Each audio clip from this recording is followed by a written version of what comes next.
à tous et à toutes, ici Kurohano, et bienvenue dans cet épisode, non pas 3, mais 2.5 de mes tutos C++.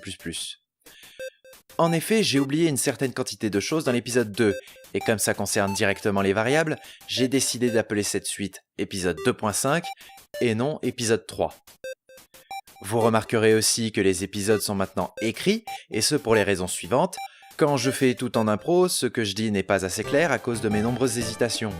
Et le fait d'écrire ces vidéos me force à faire plus de montage, qui est la partie que je préfère dans la création d'une vidéo. Et vous, ça vous fait des petits visuels sympas plutôt qu'un mur de code pendant 20 minutes.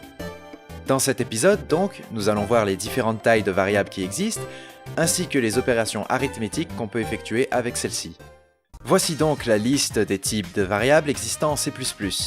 Dans la catégorie nombre entier, nous avons le char, le short, le int, le long int et le long long.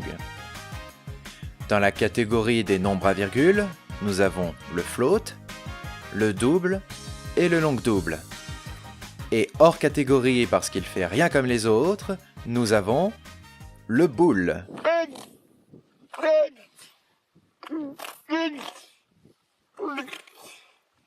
Alors, ils font quelle taille tous ces types?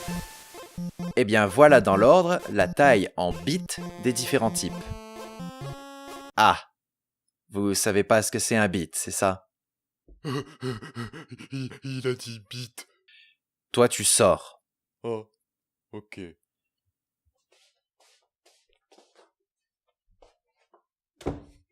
Bref, pour les non-initiés, c'est quoi un bit? Le bit est l'unité fondamentale de données d'un ordinateur. Associé à d'autres bits, il permet d'obtenir un système de numérotation binaire semblable à notre numérotation décimale, à ceci près qu'on n'utilise que deux chiffres, ces deux chiffres étant 0 et 1. Quand on parle de taille de données, on regroupera généralement les bits en nombre d'octets, c'est-à-dire des regroupements de 8 bits, à moins que le nombre de bits soit restreint, comme dans notre cas. Je vais expliquer ce que ça change le nombre de bits selon le type de variable. Pour les types entiers, c'est très simple. Plus il y a de bits, plus on peut stocker des grands nombres. 8 bits permettront d'aller de moins 128 à 127, 16 bits de moins 32 768 à 32 767, 32 bits de moins 2 147 483 648 à 2 147 483 647 et 64 bits de environ moins 9 milliards de milliards à 9 milliards de milliards. Ouais, là j'arrondis parce que sinon je vais passer une plombe à le réciter. Ces types entiers peuvent être marqués par le mot-clé unsigned qui permet de doubler le nombre maximum au détriment de la possibilité d'utiliser des nombres négatifs. Pour les types à virgule flottante, je ne vais pas détailler les intervalles, mais je vais expliquer comment les bits sont gérés. Les nombres à virgule sont gérés comme une écriture scientifique en décimale, mais en binaire. En décimale, le premier chiffre se situe entre 1 et 9, puis on a des chiffres après la virgule, et on a une puissance de 10 à la fin. En binaire, c'est presque pareil. Le premier bit sert de bit de signe, les bits suivants sont pour la puissance, sauf que là c'est des puissances de 2. Alors il y en a 8 bits pour un float, 11 pour un double, et 15 pour le long double. Et le reste des bits est appelé la mantis, c'est-à-dire le nombre en lui-même entre 0 et 1. Après, faut juste savoir que plus de bits égale plus de précision. Aussi, il n'est pas possible d'utiliser le mot-clé unsigned. Je vais pas parler ici du bool parce qu'il aura son propre épisode en même temps que les structures conditionnelles. Pour la deuxième partie de la vidéo, nous allons parler des opérations arithmétiques. Il en existe 5. L'addition, la soustraction, la multiplication, la division et le modulo. Les 4 premières, vous les connaissez, donc je n'en parlerai presque pas. Juste pour la division, faites attention au type de variable que vous utilisez et à la notation.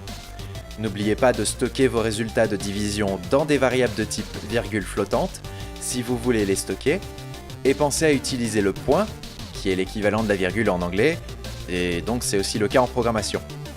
Pensez donc à utiliser le point dans vos calculs, ou de convertir explicitement en nombre à virgule flottante votre nombre à l'aide de la fonction float, où ils seront considérés comme des nombres entiers et vous n'aurez pas de chiffre après la virgule de par la manière différente de stocker les deux types de nombres. Ensuite, vous avez le modulo, Il s'agit d'une opération dont le résultat est le reste d'une division euclidienne. Mais si, vous savez, les toutes premières divisions que vous avez faites à la fin du primaire, où vous n'aviez jamais de résultat à virgule, mais seulement le quotient et le reste de votre division.